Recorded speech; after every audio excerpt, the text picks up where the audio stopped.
A phone for those who understand the essentials. At least this is how Xiaomi sees this device, for those who want to be able to do the day-to-day tasks without any problem and perhaps play from time to time as well. This is the Xiaomi's Mi Note 10 Lite review. Let's see if they're right.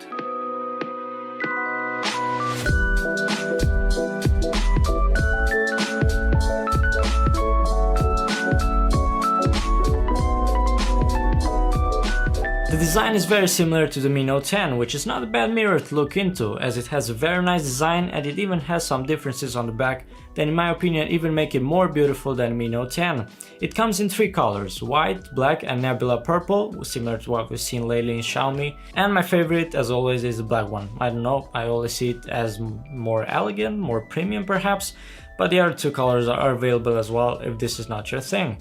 We have the curvature on the glass that Xiaomi calls 3D curve on both sides of the phone, that clearly reminds us of the Galaxy S8, and it's basically a subjective thing. You can like it or you won't stand it. Personally, I prefer more angular designs, but everyone has different tastes, right? This one is not ugly at all, and also it stands up on its own. If we go inside this phone, we'll find a Snapdragon 730 processor with the Adreno 618 graphics, 6 or 8 GB of RAM, 64 or 128 GB of UFS 2.1 storage that sadly doesn't expand via microSD. You have an IR sensor, NFC, Bluetooth 5.0, a 3.5mm jack, a fingerprint sensor under the glass, a down-facing speaker, and that's it.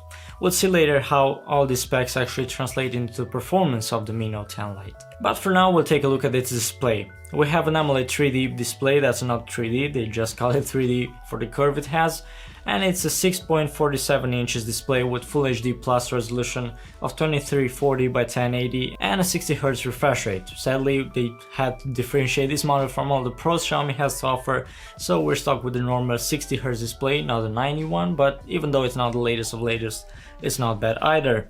It has a peak brightness of 430 nits and support for HDR10, as well as a low blue light certification from TÜV Rheinland that is not bad. The result of all this is a positive one. At the end of the day, it's an AMOLED panel, so honestly it always gives the impression of a better quality in front of an IPS one, and combined with a pretty good color calibration makes this device a good option for content consumption. And the speaker definitely helps with that too, as it offers decent sound both in volume and in clarity, even though it won't blow you away. It is true that if you move it a bit, the display gets a kind of greenish hue, and you can notice a slight increase in brightness on the curve and sometimes a weird effect when you tilt it. These are details that personally don't affect me as much when I use it, but obviously it's something to keep in mind. We also have to keep in mind that we have a notch, not a dot. That again is pretty subjective. There are people who like one approach over the other, but in this case, being an AMOLED panel, you can play around with settings a bit and hide it, as you can turn off those pixels and it won't look as weird as on an IPS display. Because it's an AMOLED, you also have various always on display options that you can fully customize and even put the text or the image you want. And again, thanks to being an AMOLED panel, this allows them to put a fingerprint scanner under the glass that works pretty well. Obviously it's not the fastest one, but anyways, you also have the option to use face unlock that works even faster, and it also works with the mask, so you can choose. If we turn it around, we're greeted by 4 cameras that are actually 2 primary ones with Sony's IMX686 sensor, the bigger one being a 64 megapixel one and the other one an 8 megapixel wide angle with a 120 degrees field of view. The other 2 are a 5 megapixel depth sensor that takes care of the portrait shots and a 2 megapixel macro that you will forget it exists after the first week. It also has a double LED flash, one that you can use as a flash and as a flashlight, and the other one that you can use as a softer flash. But enough with the details. I know you're here to see how the cameras perform, and to be honest, they're not bad at all. The results are even much better than I expected, except for the macro. I don't really know what's that doing here. But if we're excluding that, the photos taken with this phone really surprised me. Obviously it doesn't have the quality of an iPhone SE for example, but honestly the results were really good, as long as you have good lighting of course. The primary sensor is the best one, obviously. The dynamic range is good, the colors as well, having a good balance between the natural and the wow effect, although perhaps you can find a little too much saturation or artificial sharpness in some photos, but in general it nails a good photo. The HDR works fine as well, and it even surprises you sometimes, but obviously we're still talking here about a primary sensor. If we go to the wide angle, we notice a slight downgrade in quality. During the day it's not as noticeable and you can take some decent photos. The wide angle effect always surprises you at first glance, but once we lose light, the difference in quality becomes more obvious.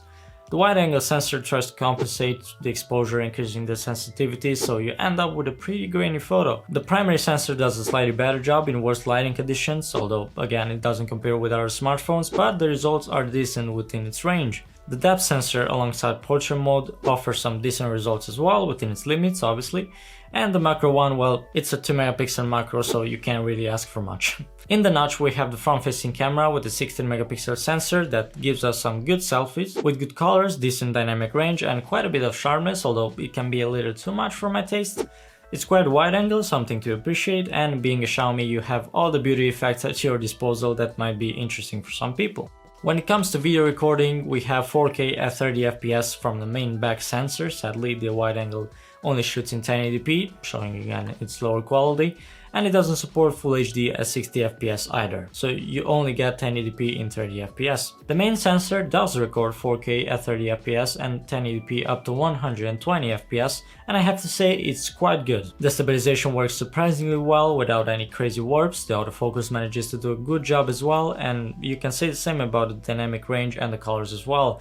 Additionally, you have a new video feature that they're calling Vlog that's quite interesting, as it makes a small montage with music, effects and transitions with only a few simple shots. The front-facing camera is also limited to 1080p 30 FPS, but anyways, the result is quite decent for a quick video call or a Snapchat or TikTok video. If we move on to the software, we'll find Xiaomi's MIUI 11 running on top of Android 10 for now, although MIUI 12 is just around the corner, so we're expecting an early update. Surely you already know Xiaomi skin, that again is a subjective topic and you can like it more or less. Personally, I really love the design of the menus and the apps, they're very well designed, honestly one of the best out there, but I really hate the launcher. I can't stand it, so being an Android that's not really a big problem. Performance, which is what matters most, is very good. I think they actually nailed this phone, as you can do day-to-day tasks without any problem and play some games as well if you want.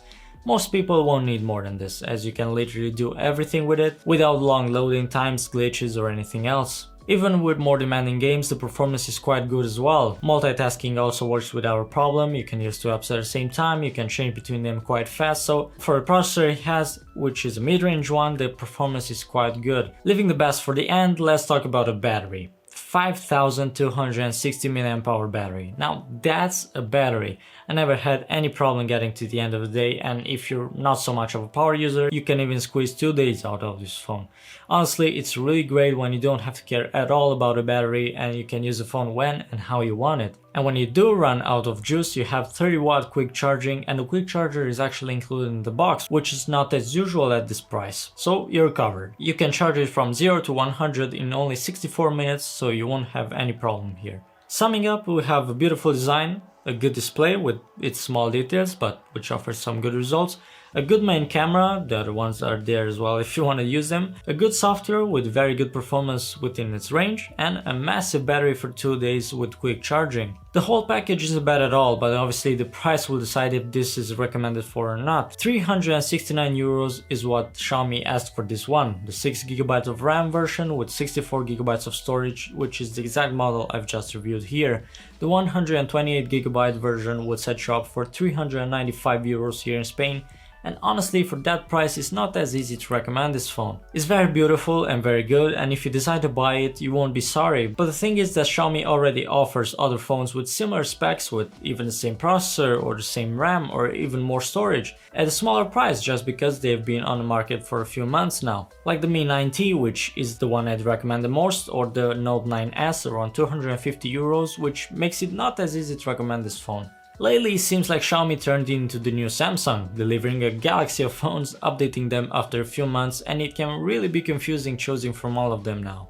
I'll leave the links to buy this one or one of the other two I've just recommended down in the description if you want to check them out. I really hope this video was useful and that you liked it, and if you did, please consider subscribing to this channel, as that will help me make more videos like this, and also I'll be posting a new video every week, and that way you won't miss any of them. If you want to say anything about this phone or this video, I'll be down in the comments.